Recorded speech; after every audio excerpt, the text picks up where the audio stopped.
and welcome to this special politically correct edition of Extreme Prejudice. I'm your host, James Smith, and although I am male, I just want to assure our viewers this network has a strict equal opportunity employment policy, and of course, I am gay.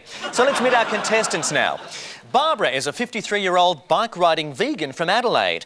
She likes organic red wine, films she doesn't understand, and she's a swinging voter. So, Barbara, you're voting for both Labor and Liberal. Democrats and Greens, James. Of course. Terry is a 47-year-old volunteer art gallery guide from Sydney's eastern suburbs. She's married to an extremely rich barrister, though, of course, she does feel very guilty about it. And Steve is a straight white man from a working-class suburb in Melbourne. He's 35, has a job, has not been abused as a child, and has no disabilities. All right, let's get started. But just before we do, I'd like to take a moment to acknowledge that the traditional owners of this land are, of course, the Wiradjuri people. OK, time to kick off now with our Mad Minute. Barbara? Sorry, James, shouldn't that be psychiatrically challenged minute? Correct.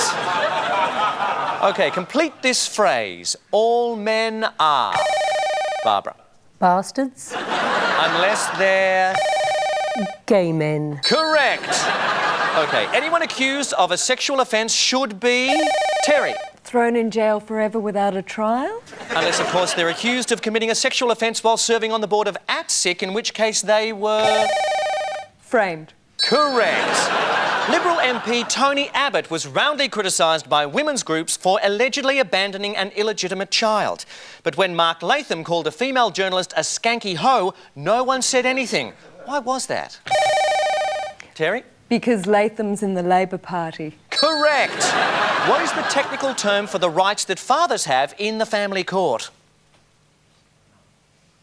That was, of course, a trick question. Fathers have no rights in the family court. If everyone agrees Australia should become a republic, why did over 60% of Australians reject the idea of a republic at a recent referendum? Steve? Because maybe, everyone doesn't want Australia to become a republic? All right, stop the clock. You give one more answer like that, mate, and you're out, OK? Ladies, why did 60% of Australians reject a republic? I find that question offensive. Close. Terry? Because ordinary Australians are too stupid to know what's good for them and shouldn't have been allowed to vote in the first place? Correct. OK, Yothu Yindi are what? Steve? A pop band. Barbara? A wonderfully talented Indigenous supergroup who make me proud to live in this diverse and multicultural society. Correct. Supplementary question. Name one person you know who has ever bought a Yothu Yindi album.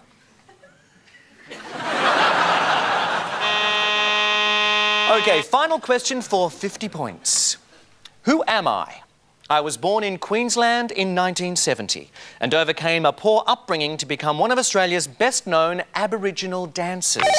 Steve? Patrick Theoday. Patrick Theoday is correct. My sister's married to a dancer who's black. Sorry, a person of colour. And so at the end of our game, it's Steve who's come from behind to take the win with 30 points. Steve, congratulations. You must be delighted. Yeah, I am. Thanks, James. I really didn't expect to win. Well, you haven't, because now we need to apply this show's affirmative action policy to your points and redistribute them to Barbara and Terry, making them the winners and you the loser. We'll see you next time on Extreme Prejudice Politically Correct Edition.